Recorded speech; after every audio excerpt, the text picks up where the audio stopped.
हाँ तो जी, कैसे हैं आप सभी को मॉडल ऑनलाइन क्लासेस में आपका स्वागत है। फिर से हम चौथा चैप्टर लेके आए। इस वीडियो के अंदर में आपको 20 वैसा प्रश्न हम बताएंगे। इसमें 2 या 3 प्रश्न लड़ने का संभावना रहता है। तो पहला प्रश्न है कि अर्धनारीश्वर पाठ के लेखक कौन है। अर्धनारीश्वर पाठ के लेखक कौन है? तो आपका होगा रामधारी सिंह दिनकर। ठीक है, आगे आइए।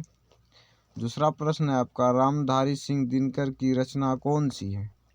रामधारी सिंह दिनकर की रचना कौन सी है? तो अर्धनारीश्वर होगा। ठीक है, आगे आइए। तीसरा प्रश्न क्या है, दिनकर जी का जन्म बिहार के किस जिले में हुआ था। ठीक है, किस जिले में हुआ था आपको याद करना पड़ेगा। बेगूसराय में हुआ था। ठीक है, आगे आइए। चौथा प्रश्न है आपका, अर्धनारीश्वर में किस गुण का समन्वय है ना।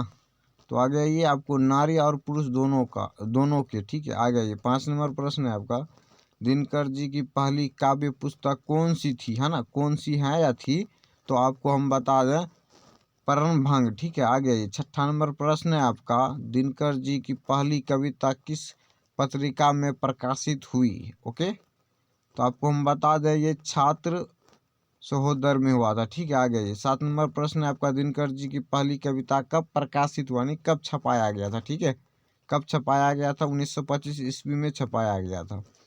8 नंबर प्रश्न है आपका, दिनकर जी के अनुसार यदि पति विचार हैं तो पत्नी क्या है। पत्नी क्या है ना, तो आपको हम बता दें, भावना है। ठीक है, आगे। 9 नंबर प्रश्न है आपका, बुद्धि और महावीर ने नारियों को कौन सा अधिकार दिया। कौन सा अधिकार दिया था आपको?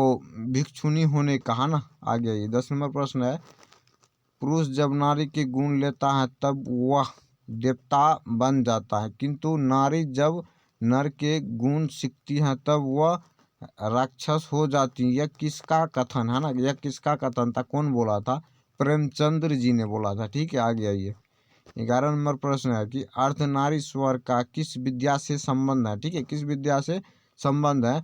एकांकी। ठीक है, आगे आइए। 12 नंबर प्रश्न है आपका, किसने अपने जीवन के अंतिम दिनों में नारीत्व की साधना की थी। किसने साधना की थी, है ना। तो महात्मा गांधी जी ने किया था। आगे 13 नंबर प्रश्न है आपका, अर्धनारीश्वर शंकर और पार्वती का किस प्रकार का रूप है ना, किस प्रकार का रूप है? तो कल्पित होगा। ठीक है, कल्पित होगा। आगे 14 नंबर प्रश्न है आपका, प्रेमचंद के अनुसार नारी जब पुरुष के गुण सीखते हैं तब वह क्या हो जाती है ना, क्या हो जाती है? राक्षसी। ठीक है, आगे आइए। 15 नंबर प्रश्न, निम्नलिखित में कौन सी रचना दिनकर जी की नहीं है ना। कौन सी दिनकर जी की नहीं है? तो जूठन नहीं है। ठीक है, आगे आइए। 16 नंबर प्रश्न है आपका, निम्नलिखित में कौन सी रचना दिनकर जी की है। कौन सी रचना दिनकर जी की है ना। तो परशुराम की प्रतीक्षा। ठीक है, आगे ये 17 नंबर प्रश्न है, दिनकर को किस कृति पर भारतीय ज्ञानपीठ पुरस्कार प्राप्त हुआ था। यह प्रश्न हो सकता है तो फंसने का संभावना अधिक है। तो उर्वशी। ठीक है, उर्वशी आंसर होगा। आगे ये युद्ध और शांति की समस्या पर लिखी गई काव्य कृति है, लिखी गई काव्य कृति है तो कुरुक्षेत्र, है ना। आगे ये 19 नंबर प्रश्न है आपका, अर्धनारीश्वर कल्पित रूप है ना, कल्पित रूप है तो शिव और पार्वती का। ठीक है, आगे ये 20 नंबर प्रश्न है, गांधारी थी, गांधारी क्या थी आपको हम बता दें, दुर्योधन की माँ थी, है ना, दुर्योधन की माँ थी। अब पूछेगा दुर्योधन की माँ गांधारी कौन थी, है ना, गांधारी कौन थी? दुर्योधन की माँ थी। ठीक है, आगे आइए। दुर्योधन की माँ।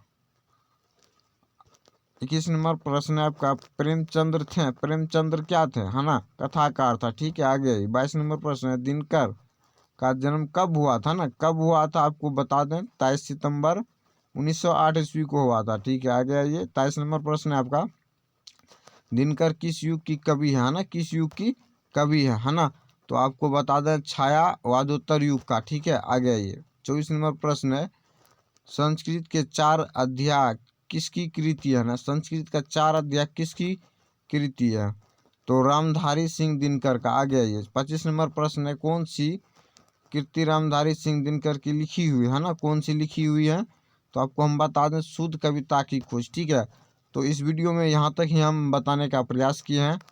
चलिए मिलेंगे आपसे अगले वीडियो में। हाँ, यह वीडियो रात में रिकॉर्डेड किया जाता है ना, ताकि आपको किसी तरह से वॉइस में दिक्कत ना हो।